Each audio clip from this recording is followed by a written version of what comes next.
বাঁশিধারী ঠাকুর কানাই একলা রাতে যমুনাতে জল ভরিতে যায়।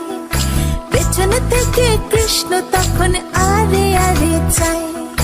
জল ভর রাধে ও গোয়ালের ঝি, কলস আমার পূর্ণ করো রাধে বিনোদী। কালো মানিক হাত পেতেছে চাঁদ ধরিতে চায়। বামনকে আর হাত বাড়ালে চাঁদের দেখা পায়। কালো কালো করিস নিল গোয়ালের ঝি, আমায় বিধাতা করেছে কালো, আমি করব কি? এক কালো যমুনার জল সর্ব প্রাণী খায়, আরে কালো আমি কৃষ্ণ সকল রাধে চাই। এই কথা শুনি